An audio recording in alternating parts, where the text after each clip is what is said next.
CC report here. Just wanted to give you my instant reaction to Team USA versus New Zealand, which just concluded. Team USA more than doubles up New Zealand. They win 101 to something like 44, 46, something like that. Absolute beatdown as per expected. Caitlin got her first start today. As I've said before, I don't really care who's in the starting lineup, who's not in the starting lineup, as long as people get enough minutes to be properly evaluated by the coaching staff and properly evaluated in whatever position they're being considered for.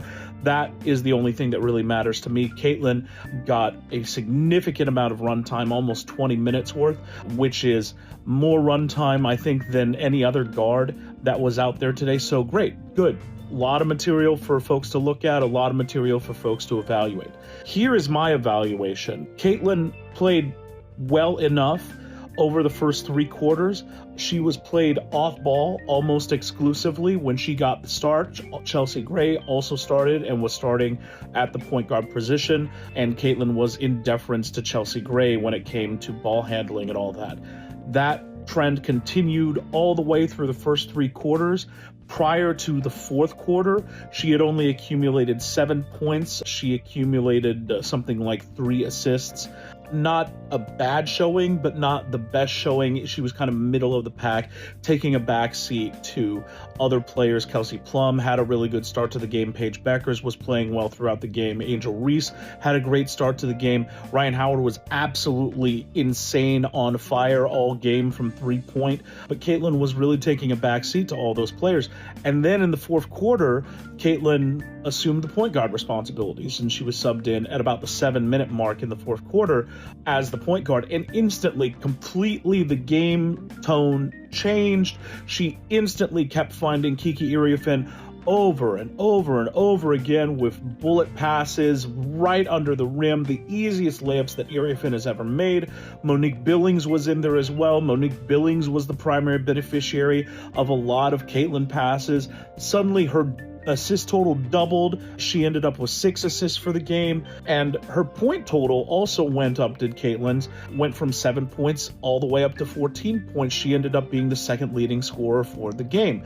So this to me is just, how many times can you underline it? It is not a smart idea for you to play Caitlin Clark off the ball exclusively or for any long period of time. I understand there may be some possessions here and there where Caitlin needs to be played off the ball, but every time that you take the ball up the court with the ball not in Caitlin's hands, you are cutting her value more than in half, because Caitlin's magic galaxy brain point guard court vision is completely ineffective when she doesn't have the ball in her hands. So this is what we've seen time and time again. Obviously, we saw this with the Fever not only last year, but also her rookie year.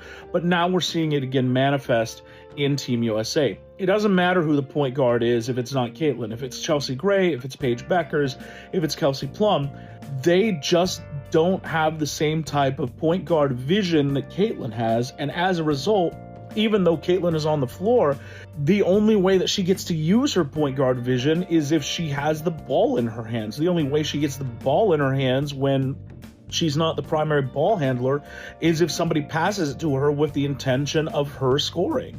And so we're more than cutting her value in half every time that we're doing that. And hopefully, as coaches continue to evaluate this film, and as coaches continue to evaluate the team that they have put together, they understand that there is nobody that is more effective than Caitlin Clark with the ball in her hands, and that it's not particularly close.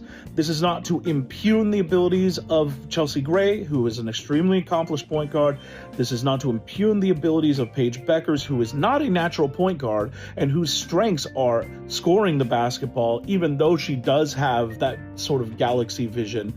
It is not her natural position. This is not to impugn Kelsey Plum either, but Caitlin is just that special. Her court vision is just so much higher than anybody else's that you could put in there, and to take the ball out of her hands is to do a disservice to Team USA, because it's so obvious when she's in there that the game completely changes. It unlocks the posts, it unlocks the other guards, it unlocks everybody. Now, that is not to say that Caitlin did not have room for improvement this game. She shot poorly from 3. She was 2 of 6.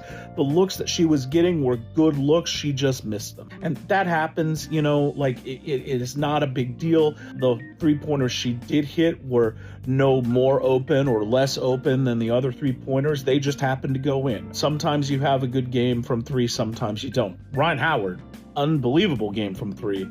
She hit 6 3-pointers all game. She was hitting them. She was stroking them from all over the place. Great. Rhyne Howard's a person that I initially thought was a borderline Team USA candidate, but probably a cut candidate. She is a total lock for this team now, if this performance in the tournament is anything to go by. So once again, great game from everybody. Everybody had a stellar game. Really, Angel Reese looked great. Paige Bueckers looked great. Pretty much the entire team had a good game. But Caitlin, as usual, the thing that separates her is her court vision and her ability to get the ball where it needs to go. And that was showcased yet again during the fourth quarter when she finally was given the ball and the ball handling responsibilities. And so hopefully Team USA can learn from this. We move on. Our last game is against Spain. I believe that is on Tuesday. Spain is a great team led by a former Hawkeye, Megan Gustafson. So hopefully we'll be ready for that game.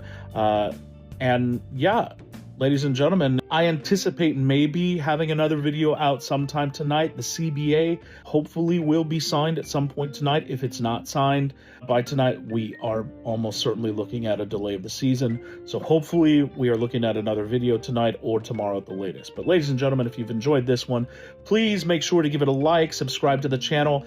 It really helps me out. We've gained something like 50 followers over the past couple of days, and that is just really meaningful to me. So if we can keep that going, that'd be great. But yeah, ladies and gentlemen, we're gonna see you in the next one. Bye.